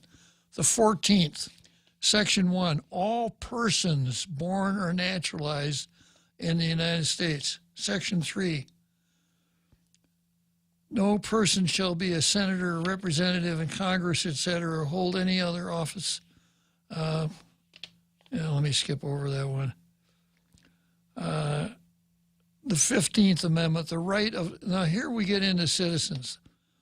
The right of citizens of the United States to vote shall not be denied or abridged by the United States on account of race, color, or previous condition of servitude. Even the 19th Amendment that the feminists hold so highly. The right of citizens of the United States shall not be denied or abridged by the United States or any state on account of sex. So the point I want to make here is that there are a couple of amendments that talk about citizens, but most of the Constitution calls for the particular treatment of people or persons. So when this editorial says, while those born on Guam are U.S. citizens, federal laws maintain the right to treat citizens of the insular territories differently from other U.S. citizens born in the 50 states. Just absolutely very, very wrong. Wrong. It doesn't matter where you're born. So when you find a boner like this in the second paragraph of the editorial, what do you expect? Going on, for Katrina and Leslie Schaller, twin sisters born with a disability that affected their whole lives, this meant far different treatment under federal law. Treatment so different that one sister's move to Guam ended her supplemental security income benefits, while the other sister, who remained in the U.S., saw a disruption. Did it matter where they were born, Jose? Had no bearing whatsoever. Not at all. It didn't even matter whether or not they were citizens. 2020 District Court Judge Dinko Gatewood ruled in favor of the Schaller sisters, calling the policy illogical and irrational. Well, this ruling was seen as a watershed moment for the territories. The U.S. Supreme Court, in a similar case, reaffirmed the right of the federal government, the Congress. Do they still teach civics in ninth grade, Jose? Even if you learned it, that's not part of your job requirement for PDN, apparently. Apparently not. It saddens us to note that the Schaller sisters have died since the case was filed, presenting a technicality that has rendered their case moot. Guam is home to some of the proudest Americans in the nation. Our willingness to serve, to sacrifice lives and land in defense of the nation makes it hard for many of us to hear that we just aren't as American as our neighbors in the CNMI. Throw in a little demagoguery here. Is it because it's not compatible to your argument? Yeah. Who enjoy the very same benefits which the Schaller families fought. And the governor told us whose fault that is. Real quick clarification. Do those in the CNMI put in federal taxes? Is that how it is? They have the same situation we do. Oh, okay. Because that's another disinformation that's being put out there. Absolutely. They have the mirror image system just like ours, but they rebate a large amount of taxes, causing the IRS to come up with this rule that if you want to file taxes in Guam or the CNMI, you got to be physically present for 183 days. Because what we had day traders in places like Lake Tahoe zipping out to Saipan the day after Christmas, filing their 1040s and going back to Lake Tahoe, checking the mail every day for that rebate check. But nobody wants to talk about that. As we contemplate the role Guam plays in the American family, we ask our readers, should we be happy as we are, or should we work to better define our place in the Union? Is it time for Guam to once again consider drafting its own constitution? Is it time for editors of newspapers once again to learn what they're writing about? None of these questions are easy, but they're necessary. Katrina Schaller leaves for us a legacy we cannot soon forget. Now, I'm going to skip ahead a little bit here, but I'm not going to let this go for long. Well, let me put this aside. Let me get the reactions here. We all know that that on Thursday, in a case called United States versus Jose Vallelo Madero, the United States said that folks that the Congress can treat benefits for the territories different from the states. And let me just read that part of the Supreme Court decision just so you understand what it is that we're talking about. Now let's head for Churchill Downs first.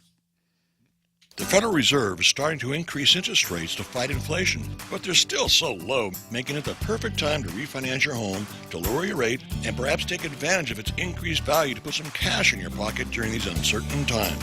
Cash that you can have the freedom to access when you want, where you want, with your Bank Pacific Visa debit card. Lower your rate, put cash in your pocket. Access your cash when you want, where you want, with your Visa debit card. Where others put branches, we place roots, and we're rooting for you. Equal housing lender, credit conditions apply. Come try Guam's original Chamorro restaurant with Pica's Best 5 years running. Mezcla Chamorro Fusion Bistro. Experience Chef Peter's candied salmon over scallion coconut rice, octopus to naktak, Chamorro platter, and their award-winning gourmet hamburgers. Or if you're looking for something healthy, try their keto-friendly menu. Come and enjoy Mezcla's half-a-day service at their Hagåtña and Grand Plaza Tumon location. Call their Hagåtña location at 479-2652 for reservations.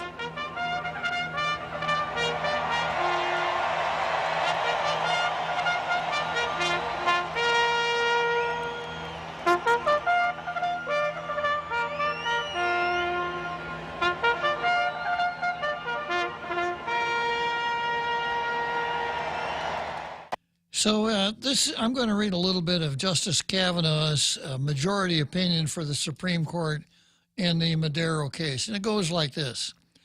The United States includes 5 territories: America and Samoa, Guam, the Northern Mariana Islands, the U.S. Virgin Islands, and Puerto Rico. This case involves Puerto Rico, which became a U.S. territory in 1898 in the wake of the Spanish-American War. For various historical and policy reasons, including local autonomy, Congress has not required residents of Puerto Rico to pay most federal income, gift, estate, and excise taxes. Congress has likewise not extended certain federal benefit programs to residents of Puerto Rico. The question presented is whether the equal protection component of the Fifth Amendment's Due Process Clause requires Congress to make supplemental security income payment benefits available to residents of Puerto Rico to the same extent that Congress makes those benefits available to residents of the states. In light of the text of the Constitution, long-standing historical practice, and this court's precedents, the answer is no. So, it's a matter of flexibility.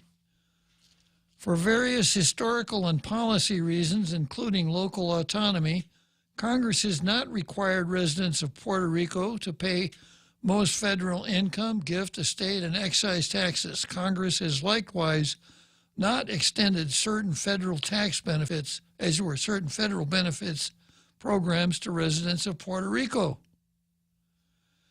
So, you know, just going to the punchline here, going back to this editorial,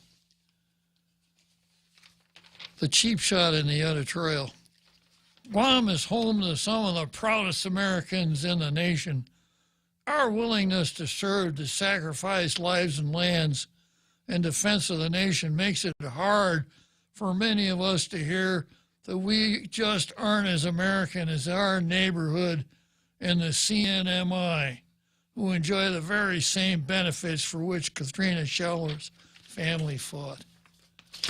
Yeah, must be the same guy that wrote the abortion editorial, huh? But did they realize that in the beginning of their op-ed, they pitted the CNMI, the 50th states versus the CNMI? Yeah. And then here they're pitting Guam versus the CNMI. Exactly. Which is it? Well, the one that makes it easiest to come up with a brainless cheap shot. So here's the deal. Here's the editorial that the Daily News should have written along the same lines as their pro-abortion editorial. They should have said, when is our legislature and their air-conditioned fine offices going to draft a resolution asking the United States Congress to apply all of the American laws that apply in the 50 states to Guam, like income tax. You know, I mean, that's if we want equality, that's what we ought to do. We should be petitioning the Congress. Please let us pay income tax. Please let us pay gift tax. Please let us pay estate tax. Please let us pay excise tax. That's what we should be doing. So that's where we are. So let's see what the reaction to it was here, according to the Daily News. Guam officials expressed disappointment over the U.S. Supreme Court ruling that Congress is not required to extend federal disability benefits to residents of Puerto Rico and by extension the remaining territories, including Guam. This means about 24,000 qualifying American citizens with disabilities living on Guam will continue to be denied federal supplemental security income benefits. SSI provides monthly benefits to low-income disabled, blind Americans, and those at least 65 years old. Congress excluded residents of Guam, Puerto Rico, and the Virgin Islands from this benefit program. This opinion carries grave consequences for our people, Governor Lulian Guerrero said, adding that it's imperative that Guam pursue the extension of these benefits to the territories through Congress. Have you ever heard anybody say that before, Jose? In an 8-1 ruling, the Supreme Court concluded that denying SSI benefit payments, while by law are available only to residents of the 50 states and D.C., as well as the Commonwealth of Northern Marianas, does not violate the Constitution. Here we go now. Here's Michael San Nicolas. I thought he knew better. This outcome is truly a sad day for Guam. You know how long SSI has been on the books, Jose? The same year that Robert embraced critical race theory. 1972. 1972. And it's been a law since 1972. You know how long it has been since Guam did not get SSI? Since 1972. Yeah. But now, in 2022, oh, hey, we got to start hand-wringing now. Doesn't seem like the Insular case had anything to do with 1972. Probably not. Yeah, but we got to start the hand-wringing now. And San Nicolas said, but a clear call to action that the only recourse for remedy is legislation, and we look forward to pushing our initiatives forward with bipartisan support from home. The right answer. A little late, but the right answer.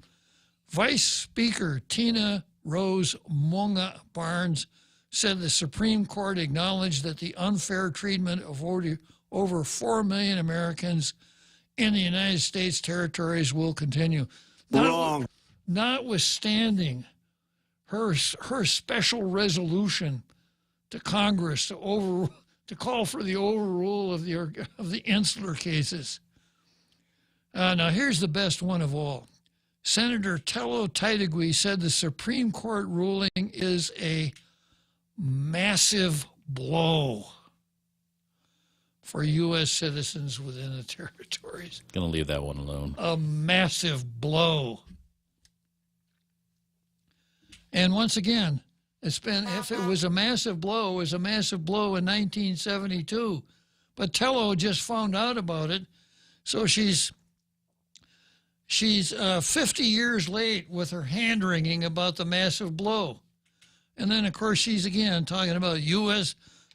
citizens in the territories. Such a ruling imposes grave collateral damage for equal protections provided by the Constitution for Guam citizens, she said. We are now more entrenched than ever before as a second-class society. You know, you remember what the number one rule of the Dunning-Kruger Society is, Jose? Rule number one, Dunning-Kruger Society. You don't know you're in the Dunning-Kruger Society. That's classic Tello. She added that this decision has a parallel impact on other federal programs such as Social Security benefits. Wrong. Social Security benefits are individual entitlements. And the Earned Income Tax Credit. Of course, the only reason that we had to pay the Earned Income Tax refund cash back was because of local law, not federal law. And now the feds are going to reimburse us for payments that we don't really have to make. But Tello says this has a parallel impact on other federal programs such as Social Security benefits and the Earned Income Tax Credit. Defining Guam realistically is at the mercy of Congress. I think we're at the mercy of idiots like this in our legislature. Please don't forget this November. Absolutely. Okay, I don't want to run the risk of not being able to get to this caller before the end of the show, so I'm going to interrupt here for a second. Ron McNinch on the Scottish decision. Go ahead, Ron. Hey, Happy Day, Senator. Happy Day, Guam. You know, Senator, one key thing I always remind everybody, including our leaders, is Guam can negotiate with the federal government itself into any of these concepts it wants to be a part of. But it has to negotiate. It has to be willing to go to the table, ask the president for a special representative to negotiate these federal items, and they simply never do. It's like they never knock on the door that can be opened. Well, SSI has only been on the books since 1972. Give them a chance, Ron. It's only been 50 years. It baffles me. It's like people want to stand at the door and think that crying in front of the door is going to open it. And it's not. You simply knock on the door, you ask politely, can we please be included? And in fact, if people who love the UN, if they just check UN General Assembly Resolution number 2625, there's a whole negotiating provision they encourage territories to follow when they work with the governments they work with. Nobody seems to read this stuff. It drives me crazy. Well, they certainly don't read the Constitution, and they certainly didn't read this Supreme Court decision. That's for sure. And, of course, we know that some of them don't even read the bills until their name is called in roll call. And then they got to pass some one, some three times. Let's see, who just passed recently? It was Clint Rigel just passed recently on a bill from his own committee dealing with the power plant in Petey that GPA says is absolutely essential. When the clerk called his name, Senator Rigel, pass. Yeah, apparently he hadn't figured out what he was going to do until they called his name. But that seems to be what we're dealing with, Ron. It drives me crazy when, especially on the passing issue, when they pass, you know, especially given that they already had committee work on it. That's just incredible. Yeah, well, I used to explain the gamesmanship involved, but I don't anymore. I just take them at their word that he didn't know how to vote, so they had to pass. Well, I think they're just taking marching orders from their staff. So there must be staff puppet masters pulling the strings on when to let them talk or not, I guess. Well, it's interesting that some staffers go from Democrat to Republican, back and forth, etc. And I can tell you this, staffers are interested in one thing, basically, and it's a special legislative term, getting picked up. If their senator loses, they want to make sure that someone will pick them up. It doesn't matter whether it's Democrat or Republican or any ideology, it's getting picked up that counts. And one of the secrets, you know this very well, working with the legislature for so long, is the staff rarely changes. Yeah, that's very true. Very true. That's why we need a part-time legislature like the one I introduced in the 28th, where you have a professional classified staff to do the really important work of the legislature instead of payday employees who are the recipients of political patronage. And who then act on the political mercies, good, bad, and ugly, in the survival mode of appointment to appointment. Absolutely. Yep. Okay, Ron, we'll thank probably be talking to you tomorrow about the Board of Ed, but that'll happen tomorrow. No problem, sir. Thank you. See you then. Bye. And it's now time for me to issue those immortal words. Let's go, Brandon!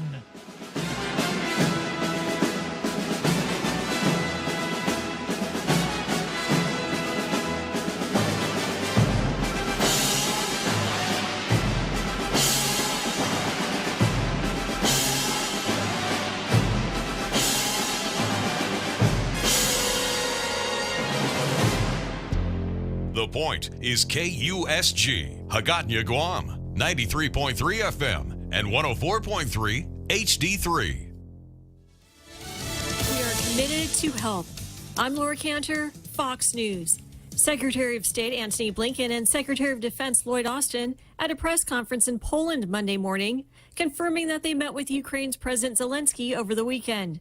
Secretary Blinken saying that the U.S. will continue to support Ukraine against the Russian invasion. We don't know how the rest of this war will unfold, but we do know that a sovereign, independent Ukraine will be around a lot longer than Vladimir Putin's on the scene. And our support for Ukraine going forward will continue. It will continue until we see final success. The U.S. will give over $300 million in foreign military aid and approved a $165 million ammunition sale. President Biden will announce Monday that he is nominating Bridget Brink to be the new ambassador to Ukraine. Brink is currently the ambassador to Slovakia. President Zelensky on Twitter thanking President Biden and the American people for their support. Texas authorities identifying the guardsman who is believed to have drowned while trying to rescue two migrants attempting to cross the border. Specialist Bishop Evans out of Arlington, Texas. Tragically, he is presumed to have drowned after he jumped into the Rio Grande here in Eagle Pass early Friday morning in an attempt to save the lives of illegal immigrants he saw struggling in the water. Rangers later determining those two illegal immigrants were actually drug smugglers. Fox's Bill Malugin in Eagle Pass, Texas. A house fire in Brooklyn killing a New York City firefighter and a civilian Sunday. 8 firefighters were injured. The U.S. Coast Guard suspending its search of 3 missing kids Sunday near the Crescent City Connection Bridge in New Orleans. A 15-year-old male, a 14-year-old female, and an 8-year-old female were last seen entering the water Saturday evening. Rescue crews searching more than 93 miles along the Mississippi River. America is listening to Fox News.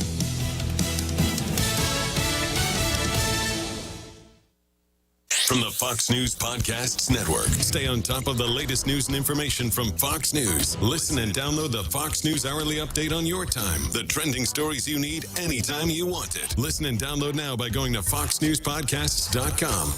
Get all of your favorite Fox News podcasts commercial-free on Apple Podcasts with Fox News Podcasts Plus. From Dana Perino, Kennedy, Ben Domenech, The Duffys, and many more. Subscribe now by going to foxnewspodcasts.com. From the Fox News Podcasts Network. What are the most important issues facing Americans today? Every Tuesday, join me, Brett Baer, chief political anchor and executive editor of Special Report, and my rotating all-star panel of experts as we discuss the policies, practices, and possible solutions to the biggest and most important issues. You can hear new episodes every Tuesday. Subscribe now at foxnewspodcast.com